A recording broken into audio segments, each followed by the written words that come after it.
stand up and sing together our opening song with Second Shot and Christina Young.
Good morning. Good morning.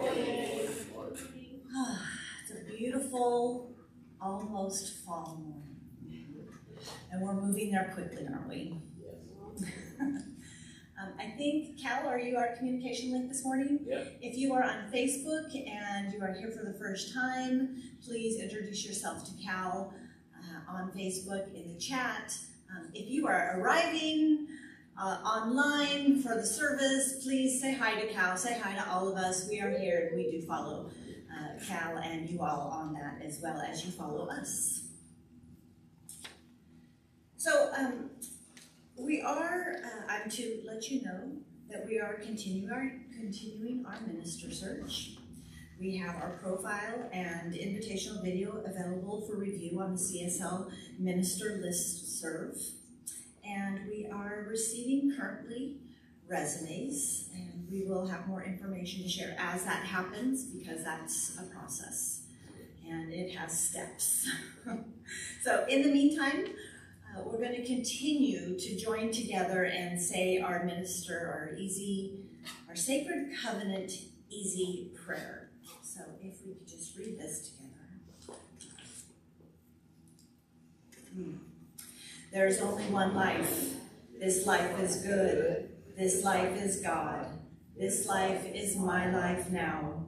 In knowing that I am one with this life that is God, I therefore know that I am one with all of its blessed expressions, which includes the presence of a new minister for my beloved spiritual community. Because I know that the highest purpose of my new minister is to glorify God, I therefore know that my new minister is a revelation of God as love. I further know that my new minister is the fulfillment of that which has been promised by God, for it is written, I dwell in the house of love. Love attends me in my home of the soul. I shall never leave this home of the spirit. I shall abide in this home forevermore. As I stand in agreement with my beloved community, I see my new minister before me as revealing the truth and power of love. I now intend to experience my new minister in full cooperation and agreement with my community, knowing this truth for myself. I am powerfully expressing divine love, inspiring all to do the same. I am blessing and honoring all paths of spirituality, awakening deeper truths and spiritual growth. I am a place where God shows up, expressing divine love, allowing truth and joy to heal all. I am embracing, teaching, and exploring spiritual truths from diverse spiritual teachings. I am teaching and embodying prosperity, trusting that God is the source of my good. As I now accept the highest expression of a new minister into my life, I know that they will be revealed in a way that will glorify God and serve the highest and greatest good of all who are touched by their presence. I am grateful God is gracious. Amen. And so it is. So I'm going to do our announcements very briefly because we know that all of the details are on our Facebook page, they are on our website, they are on Eventbrite, and our meetup page as well. So, briefly, tomorrow, Monday, September 19th, Healers and Hunters Men Group from 6:30 p.m. to 8:30 p.m., facilitated by Dave Pennick and Jim Monson. It is a men's group whose mission is to get together, connect, and share. So if you're interested, please see our sites to get more details on how to reach out to them. I want to take a minute because of the Healers and Hunters. I want to acknowledge and recognize the picnic that they facilitated a couple of weeks ago. This is a really dynamic and healing group who has given themselves, not just to each other, but to our whole community, and I'm really grateful for that. Every Wednesday at 7 p.m., myself, Karen Williams, in case you didn't know, and Cynthia Zink, both of us are practitioners, and we facilitate an intention circle via Zoom on Wednesday nights from 7 p.m. to 8 p.m. So reach out to us if you would like to be involved in that. Next Sunday, Cynthia Zink and Diane Dyer both facilitate a grief and joy group. It's called Reclaiming Joy After Loss. Its purpose is to create a caring and safe and supportive environment to share your story of loss and to reclaim your joy. That is from 12 p.m. to 1:30 p.m., also via Zoom. It looks like we are going to be resuming having a sound bath here at Carco Theater. That also takes place on the 25th. That's next Sunday. And it's from 11:15, so immediately after service, Denise Vall facilitates this sound bath. It says, we recommend bringing a blanket, a mat, and or pillow to rest on. And she does accept a love offering. And lastly, we have care circles at Genesis, if you weren't aware. We have been hosting care circles over the last almost 6 years now. Our care circles are open to new members. So if you are interested in being part of a group that meets once a month to care for each other, to support each other's learning, and to pray for each other, it is a group that bonds together. I just had my care circle meeting last Friday, and we were together for 4 hours just talking with each other after we had our formal meeting. But we've bonded so well that we just have relationships outside of our circle and outside of Genesis. So if you're interested in something like that, you can talk to me. I'm the leader champion for that structure, which is a leader champion. Then we have leaders of our groups, and then we have members of our groups. So reach out to me if you're interested in doing that. I'd be happy to hook you up with a group. Okay, so are there any first-timers in the room? I can't see, it's kind of dark. Anybody here for the first time? Would you please just tell us your name and how you found us? I'm Jody Williamson. Jody Williamson. And I was just looking online for something, but I went Excellent. Well, thank you. We welcome you here and hope that you find this a family also for yourself, a community. Anybody Cal on Facebook for the first time? No? Okay. Old timers on Facebook. Hi! I miss you. Okay, so does anybody, when you come in, these are on the table right there. Did everybody get one of these? This is your prayer card and your offering envelope. If you need this, Andrew in the back, just raise your hand and he will come down and bring that to you. And you can fill that out at your convenience and we will have a formal time where we can complete that process and bless that process. So I'd like to take this just a minute to thank our volunteers because we know that this service would not be happening. This community would not thrive if we did not have the help of our volunteers. So I want to acknowledge first our practitioner, Cynthia Zink. She is our volunteer coordinator and our greeter before service. So you will often see her, most often see her at the table when you very first come in and she has set this up for you. If you have any interest in volunteering, she is the one who you would see for that. We have Jim Monson in our sound booth doing lights and sound. Michael Johns is running our camera for those of you on Facebook, and also he is running the projector behind me. Andrew Young is our usher and will be collecting our offering. And as I mentioned before, Cal is your communication link if you're watching online. Today's practitioner is David Pennick. Dave Pennick facilitated a meditation this morning. It was a chakra meditation. You can, if you didn't get the opportunity to sit through that, you can experience that on our Facebook page, or you can find it on our website, or you can find it on our YouTube channel, which is Genesis Center for Spiritual Living. Is that correct? Genesis Center for Spiritual Living on YouTube. So you can find his meditation at any of those places. I would like to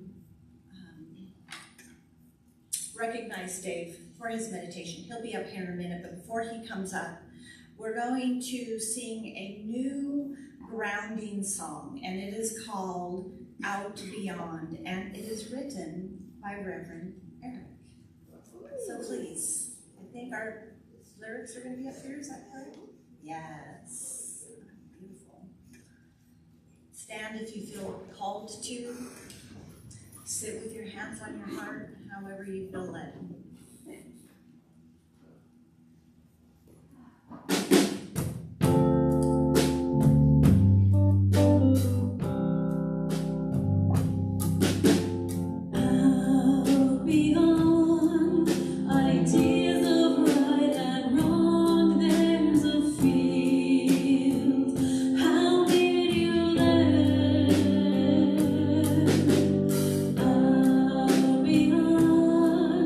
I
I'll meet you there.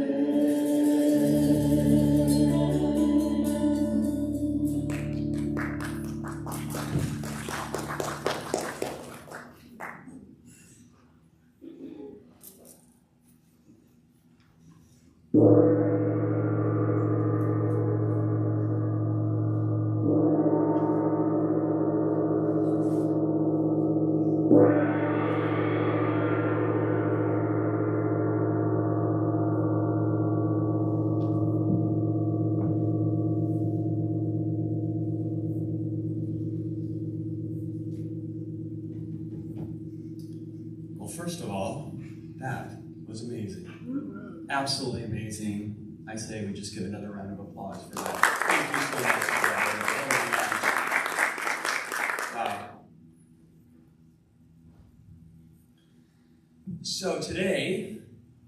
So lately in Genesis, we've been talking about hot topics.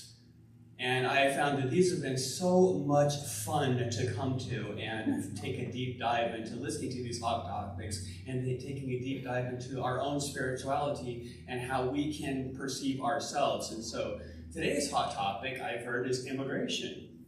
And so when I was thinking of immigration, I was trying to think of, well, what does that mean to me? And well, it's not my stage up here, so I'm not going to take the whole time, because we'll get Eric Sperlians up here in just a few minutes. But what came to me was the idea of oneness and acceptance. And because the whole idea of like the United States of America was that many paths and many people coming together, immigrating here and coming together as one. Kind of sounds familiar, kind of like Genesis, many paths coming together into one purpose. And so I thought, wow. So I thought that was great. So that's where I found inspiration for my readings today. So I have two brief readings for you. First of all, the one comes from Living the Science of Mind from Ernest Holmes. And it's a couple paragraphs, and it's from the part from What Do We See in the Mirror? An atmosphere of failure attracts failure. The person who always has the feeling that no one likes him surrounds himself with an atmosphere that pushes people away from him. It seems as though our mental attitudes are contagious, as though we go around more or less enveloped in them. The silent influence we exercise on others is something that takes place automatically. Friendship attracts friends, while antagonism not only repels people, it actually awakens a feeling of distrust and dislike within them. Here is one of the keys to successful living and right relationships among people. It is only when we are whole within ourselves that we can help others. It is only when we have faith that we can instill faith. It is only when we have hope and enthusiasm that others respond to us with an equal hope and enthusiasm. It's just awesome. Oh, I just love it, love it, love it, love it. My second inspiration came, and for one, I just love when I look for things to read. And I always look through the index or whatever, and what's going to come to me in that reading today? And so I looked at my book, The Science of Mind, kind of the Bible here, and I realized I didn't have to look very farther because what I wanted to read was before I even came into it. And there was a great little poem into there, and I think this very much speaks to today's message. So if you ever read The Science of Mind, just open it up and you'll see this. And it's, peace be unto thee, stranger. Peace be unto thee, stranger. Enter, and be not afraid. I have left the gate open, and thou art welcome to my home. There is room in my house for all. I have swept the hearth and lighted the fire. The room is warm and cheerful, and you will find comfort and rest within. The table is laid, and fruits of life are spread before thee.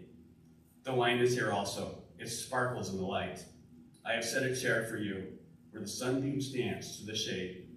Sit and rest and refresh your soul. Eat of the fruit and drink the wine. All is yours. And you are welcome.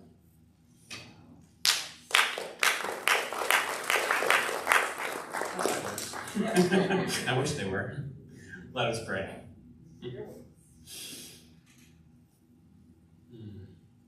So taking that divine wholeness, I just recognize that God. I recognize the God of love. I recognize that God of light. I recognize that God of energy. I recognize inside myself, and I recognize it within inside each and every one of us here. Oh man, that expression, that love, and that light, and that energy, we are all welcome. I realize that we are all welcome with that light, that energy, and that expression, that divinity that we have. That love of God expands out into this whole world. And as I feel it within inside myself, I look out into this world and I see it within every single person who I meet. I know that everyone is welcome into my life. And I know that everyone is welcome here in this place at Genesis. And I know that everyone is welcome into our hearts, because that is the truth of God. God is welcoming to all lives, accepting everyone, all for who they are, without any judgment, just as we are, because that is the truth. We are all meant here to shine. Shine as children of God. That is our purpose, our light, our divine wholeness, and our divine energy. And I welcome us all into that truth, into that knowing. And with this, I give thanks. I give great thanks. I give great thanks for this service. I give great for this knowing. I give thanks for every single one of you here, because you are all a part of that heart of God. You are all a part of that true oneness and that true life. And so I release the Spirit over into that light, that love of God that says, yes, I call it good. I call it God. And so it is. And so I welcome to the stage my good friend Christina's and Second Shot.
I don't know about you, but I have a mutual admiration society feeling going on. Karen's intro was great.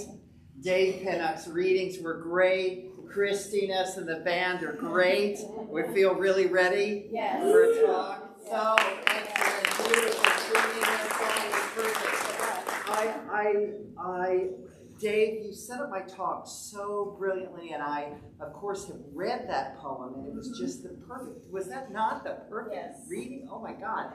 So the one thing I have notes. I'm going to talk about some stuff, but I was so moved by what has happened in the service already. I just wanted to take a minute at the beginning here and to remind us that we live in a universe of goodness.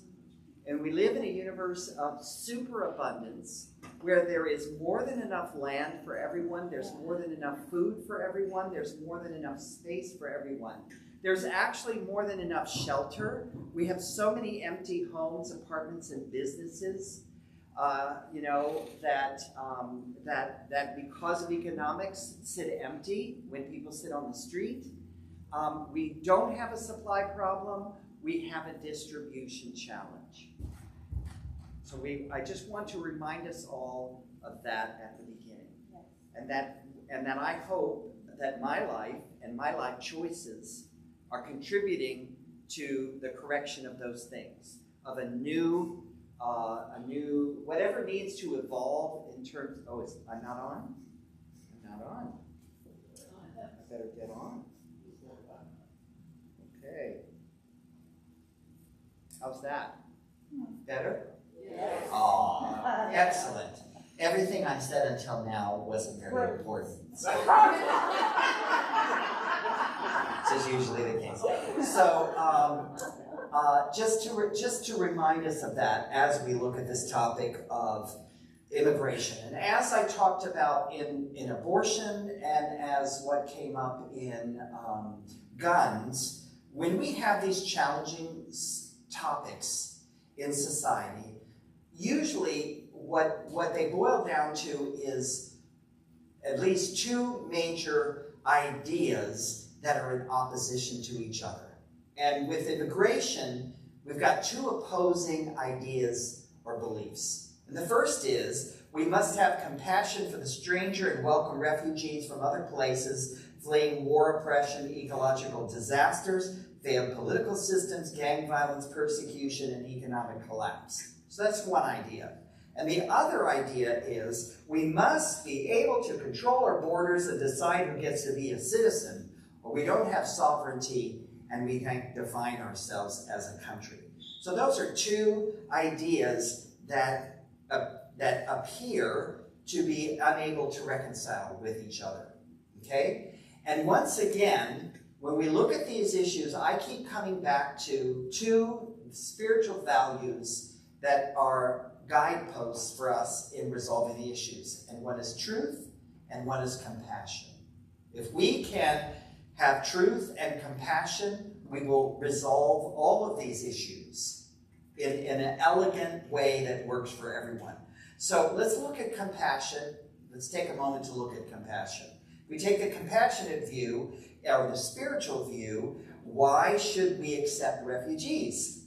Well, let's start with, the master teacher, the ancient Jewish rabbi Jesus, who was a complete radical Jewish rabbi who lived into complete integrity with his teachings and completely freaked out all the people who were in power in the Jewish spiritual structure.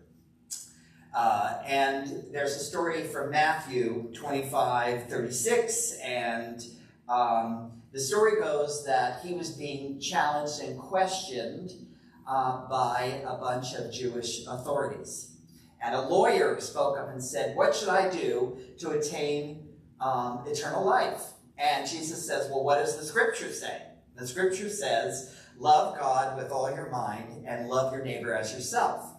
And Jesus says, "Well, do that and you'll have eternal life." And he says, "Well, who is my neighbor?" The lawyer, trying to trip him up, said, "Well, who is my neighbor?" And Jesus, being the genius, really knowing what he was talking about, he says, he tells a story of a certain man. I'm going to tell you this story. A certain man was going down from Jerusalem to Jericho, and he fell among robbers who both stripped him and beat him, and departed, leaving him half dead. By chance, a certain priest was going down that way, and when the priest saw him, he passed by him on the other side. In the same way, a Levite also, and Levites were like another, supposedly spiritually cool and in the know and respected group, also when he came to the place, saw him and passed by the other side. But a certain Samaritan, as he traveled, came where he was, and when the Samaritan saw him, he was moved with compassion, came to him, bound up his wounds, poured oil and wine. He set him on his own animal and brought him to an inn and took care of him. And on the next day when he departed, he took out 2 coins, gave them to the host, and said to him, "Take care of him. Whatever you spend beyond that, I will repay you when I return." Now, which of these 3 do you think seemed to be the neighbor to him who fell among the robbers? And the lawyer said, "Well, he who showed mercy on him." And he said, "Go and do likewise." Now, what we don't usually get from the context of this story is that the priest and the Levites were supposed to be the spiritual leaders who knew what was what. And they totally failed to behave like neighbors.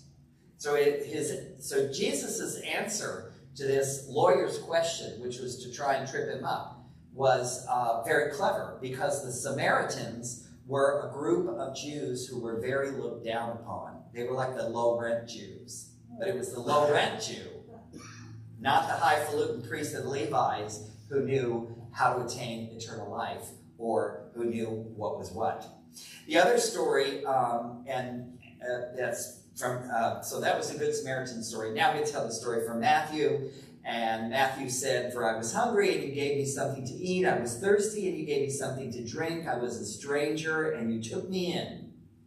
I was naked, and you clothed me. I was sick, and you looked after me. I was in prison, and you visited me." And then the righteous answered him, "Lord, when did we see you hungry and feed you, or thirsty and give you something to drink?" And Jesus says, "Truly I tell you, whatever you did for one of the least of these brothers of mine, you did for me." So if we take the spiritual view from, one of the greats, we have an obligation to help those who are in need. That's why we should be compassionate. Now, why should we not take in illegal or even legal immigrants? Well, the belief here is that illegal immigrants take U.S. jobs, bring increased crime and drug trafficking, tax local schools, hospitals, and resources for the poor. There is also a terror among many white people in the face of the fact that non-Hispanic Caucasians will no longer be in the majority in the U.S. by 2045. So there's a lot of fears. It's a lot of fears. Well, if we take in if we take in everybody who wants to come here, it's not going to be good. There's not enough. There's not enough resources. We already have poor people here. We already have homeless people here. And, all these people of color are going to come in here. They don't look like us. They don't speak other languages. God only knows what's going to happen. It's going to be a lot of problems. And that was why these white nationalists in Charlotte were chanting, "You will not replace us." Because this is a belief among white nationalists and Nazis that there's some secret plan to replace white people with non-white people. Okay? So there's a lot of people that have a belief of that, belief in these things. So whatever your belief, I know that it's my job to feel compassion and to seek to understand everyone's point of view. I actually enjoy the challenge. And so it's important to take a moment and go, these are real beliefs of real people. And I have experienced being in certain cities, in certain neighborhoods, in certain cities, and everybody speaking Spanish. And I'm a little like, well, I don't know what they're saying. And I even lived in Panama for 4 years and studied Spanish for many years, which does not help me understand conversational Spanish. I can read a book in Spanish, but don't talk to me. And I understand that sense of neighborhoods changing, or cities changing, or environments changing. I get that sense. I'm 67 now. I can see where I'm headed.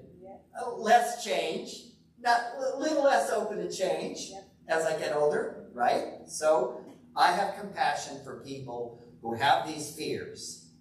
And I want to share a story with you, or some information with you, from the Texas Farm Bureau report of June 23rd, 2021.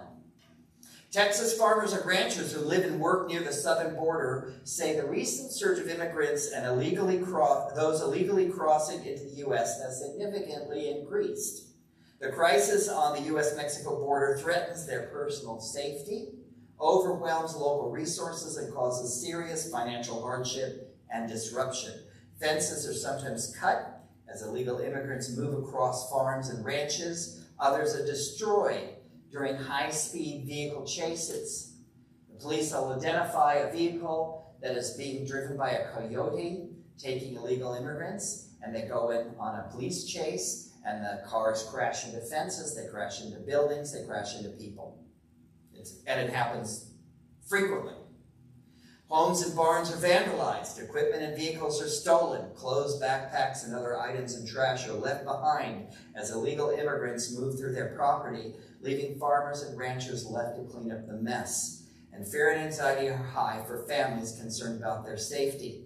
One South Texas rancher describes how he grew up on the family ranch near the border and how he was accustomed to 3 or 4 illegal immigrants crossing the ranch each month. But now the situation has changed.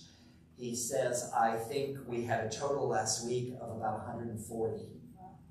In May, 5 young immigrant girls were found alone by Jimmy Hobbs on his ranch near the Rio Grande River as temperatures soared past 100 degrees.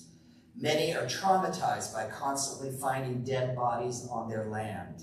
It just tears at your heart, says one rancher. You dread it every time you see vultures circling.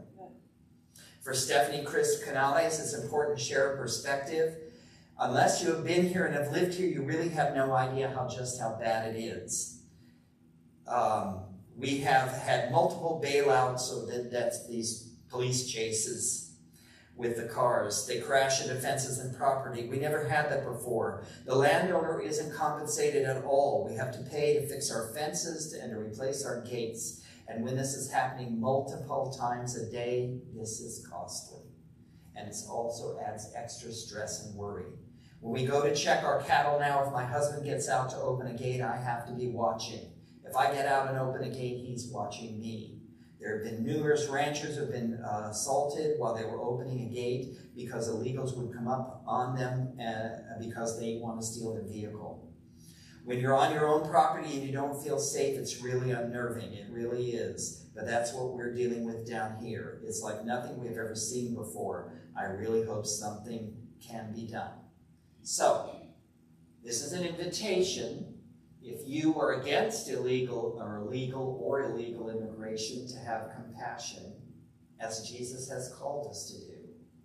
And if you are against those who are against immigration, if you are against those who want to close the border or restrict immigration, have compassion for the people who are either afraid of change, for whatever reason, whether you like their reasons for being afraid of change or you disapprove of their reasons for not liking change, or for these people who are dealing with the consequences of people who are so desperate from so many places in the world that they will risk anything and everything to come to America. And I just want to remind us all, North Korea does not have an immigration problem. Right. Nobody's trying to get into North Korea because the whole country's a concentration camp. But a lot of people are trying to come here. People are voting with their feet.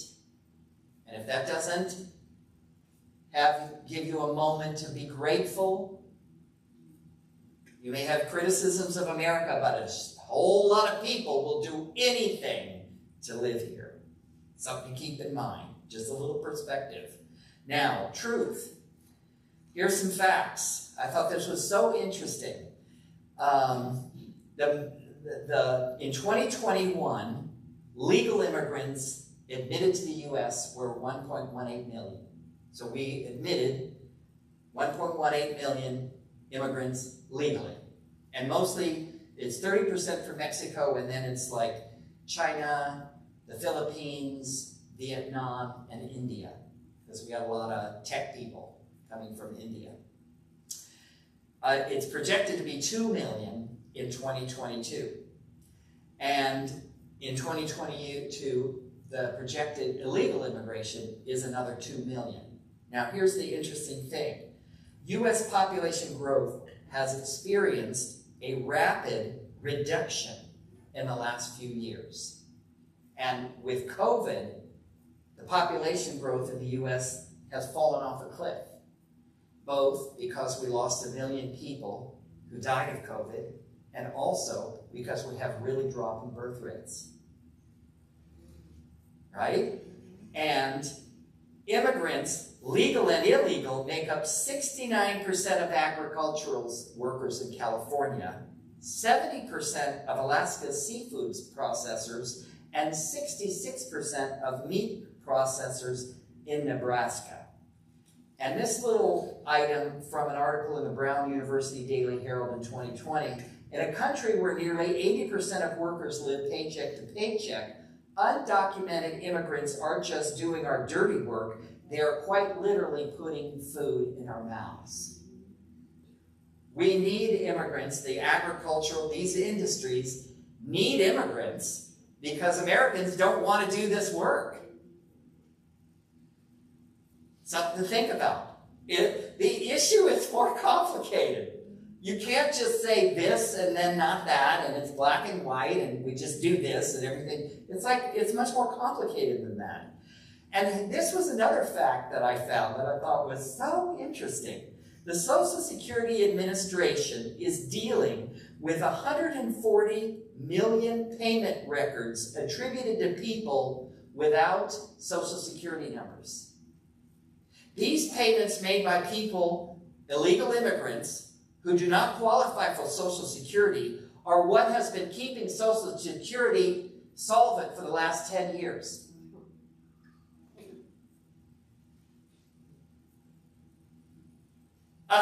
As somebody who received Social Security, I am very grateful.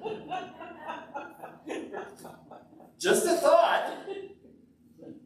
You know, it's so complicated. I read a very interesting article about all these Ukrainian refugees coming through Poland.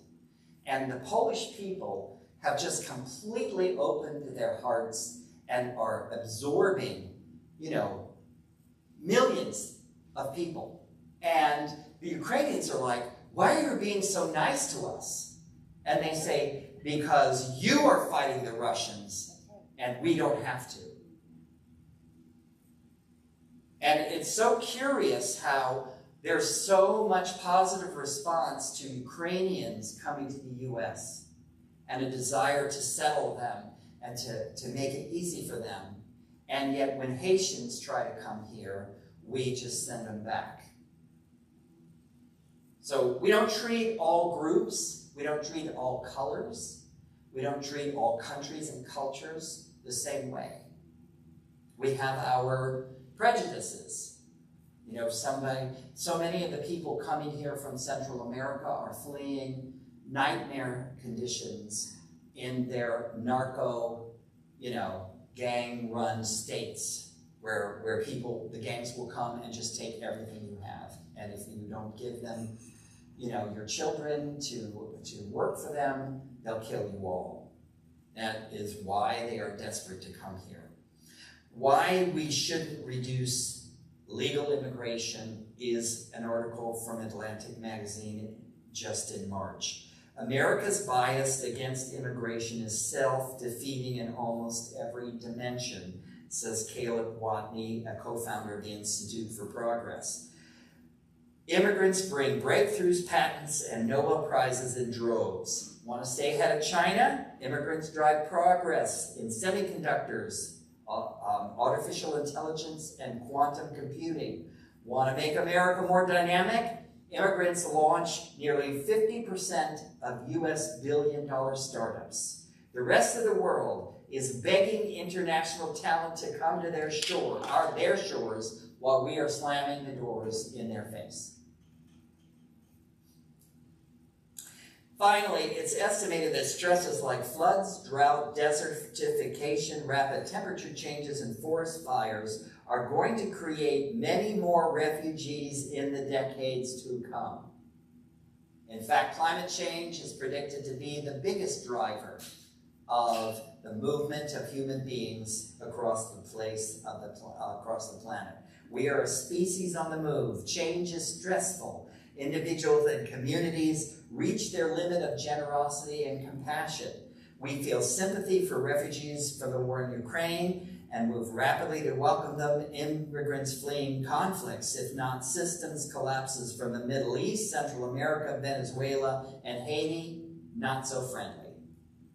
What is the spiritual response to the challenge of immigration in the U.S.? Truth. I hold it's truth and compassion. As far as truth goes, we need to know the facts, not alternative facts.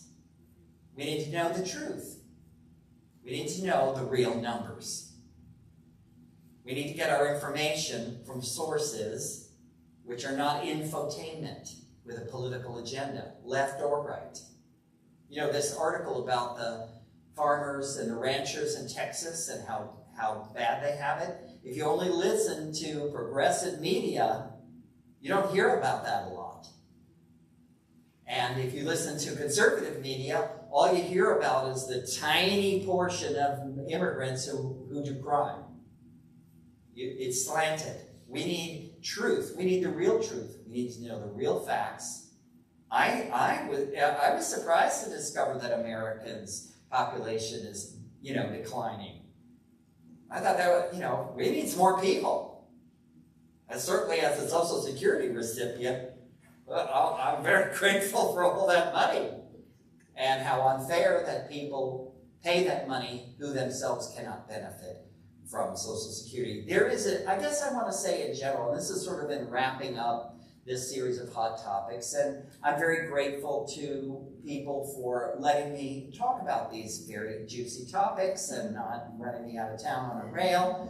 And I've tried to make it balanced, and I've tried to make it interesting, and I've tried to make it thought-provoking, and I've tried to bring the spiritual perspective. So what I want to say is there is a difference between caring and being overwhelmed. There's a difference between being interested and being hysterically worked up and obsessive. Okay? There's a difference between being informed and being worked up into an hysterical frenzy. There's a difference between having a balanced, grounded optimism and living in a world of absolutely dark, apocalyptic despair.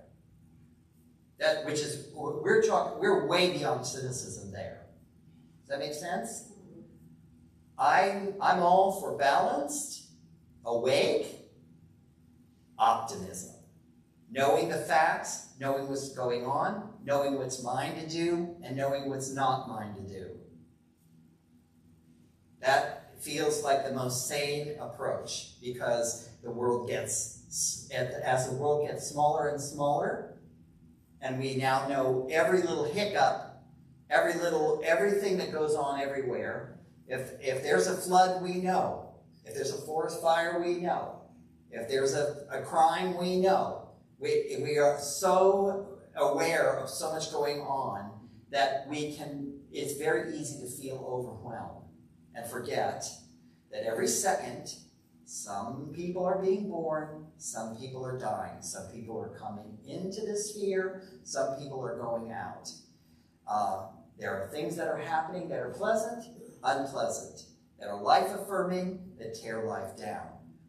Our job, individually and collectively, is to stay grounded, to stay awake, to stay loving, to stay worshiping, to stay connected, to do what is ours to do, and let the rest go. Does that make sense? All right. So I don't know what is mine to do about immigration today, other than to talk about it, to vote, to decide where my charitable dollars go. That feels like that is what is mine to do today. I don't know what it is for you. I hope that whatever it is that you do, that your heart stays open to the Master Teacher's call to be open-hearted and to help us create that world where we solve our distribution problems so that everyone has health, everyone has food, everyone has shelter, everyone has friends, everyone has right livelihood, everyone is treated justly and fairly, because in the end, I really do believe that is what we all sincerely desire. Can I get an amen? Amen. Let's have the band come up, and I will lead us in a prayer. Let's take a nice deep breath together and let it go. I am so grateful that I have the opportunity to be in this body on this plane of existence. I am so grateful to be here. I am so grateful to be standing on this sacred ground. And I bless all the ancestors who passed through this ground, who came from, I don't know where they came from, and stayed here or moved on, and I don't know where they went to. I bless this opportunity to love this planet Earth, which does not of itself have any borders other than the land and the sea. It is one living organism. And I bless all who are on it. I bless all who have been on it, all who are on it now, and all who will live here at whatever level of evolution. I bless the one loving, benevolent intelligence which created this all, which gives me life and consciousness and the opportunity to give and receive love, which is everything. I bless our unfolding struggles as a nation, as a species. I bless evolution, and I understand that everything that we perceive as a problem today will someday be no problem. I bless all the problems that the human race has faced over the generations that have been completely solved and that are such a non-issue we aren't even aware of it. How many times divine inspiration and intuition and effort have taken us, lifted us out of seemingly insurmountable problems. I bless all those people that got in those boats and sailed across the Pacific thousands of years ago. I bless all the immigrants, all those who feel compelled by life circumstances to change where they live. And I bless anyone who exhibits any act of kindness and compassion to another person, knowing that that is truly a sacred act. I bless this life. I bless us all. I call it good, and so it is.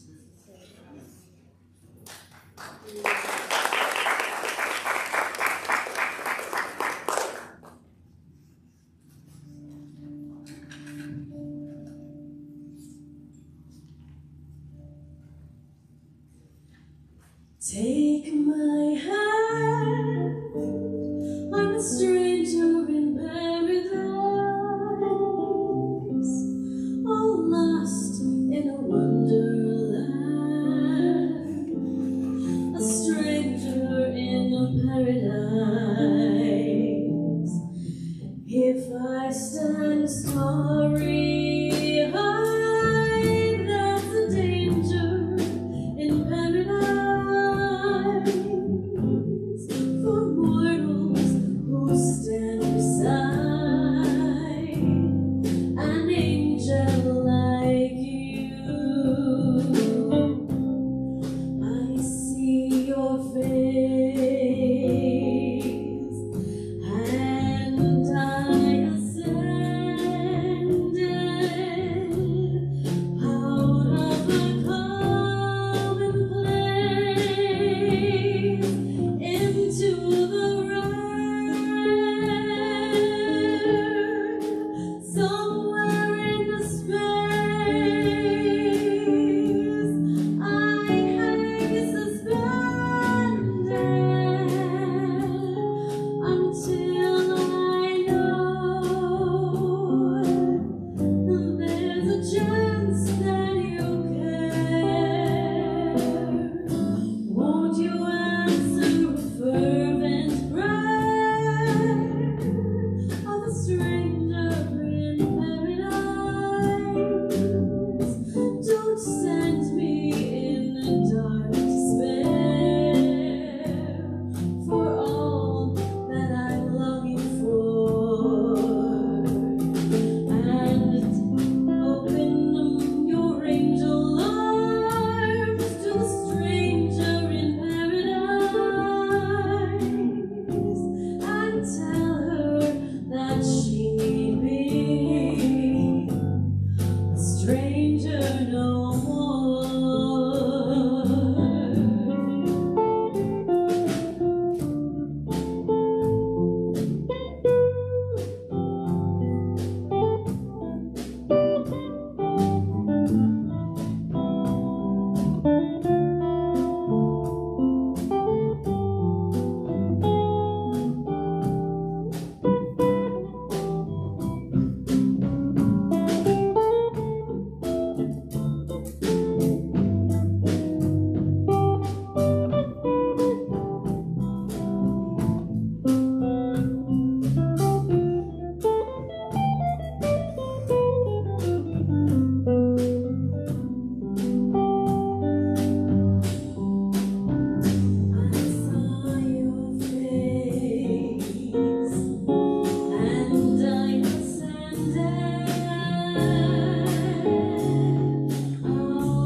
With Second Shot. Thank you so much. It's beautiful.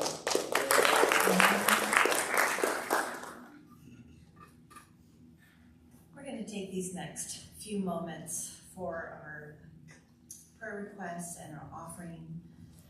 If you haven't already done so, please pull out your little yellow card and craft a prayer for yourselves that the practitioners here at Genesis can pray on for you for the week.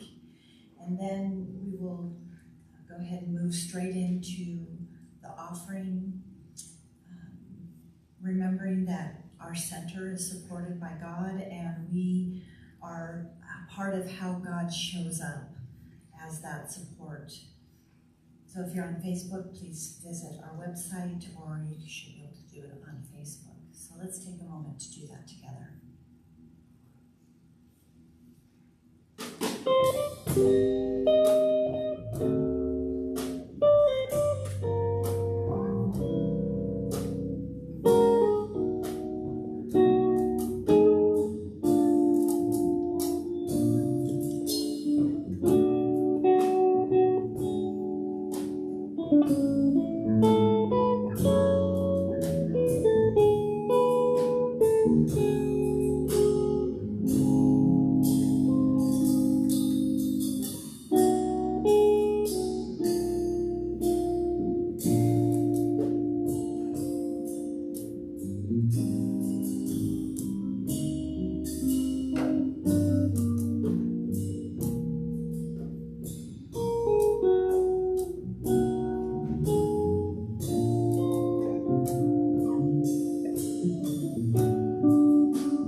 So if you're ready, go ahead and hold your offering close to your heart if that feels right for you, and we will say our blessing together.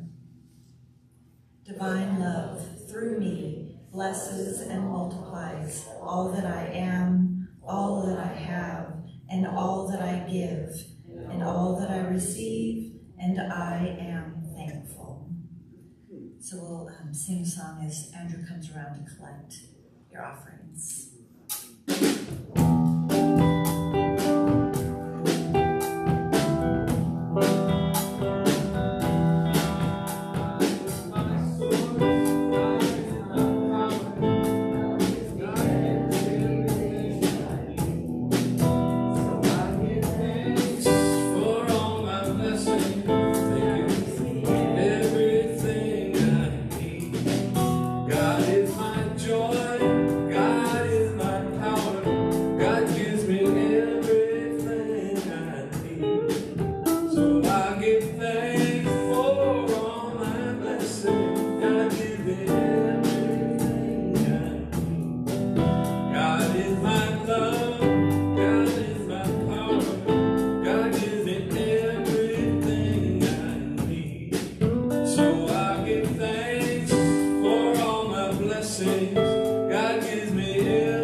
How we have initiated and participated in the law of circulation, knowing that as we give, so shall we receive, pressed down, multiplied, and overflowing into life, all life, and so it is.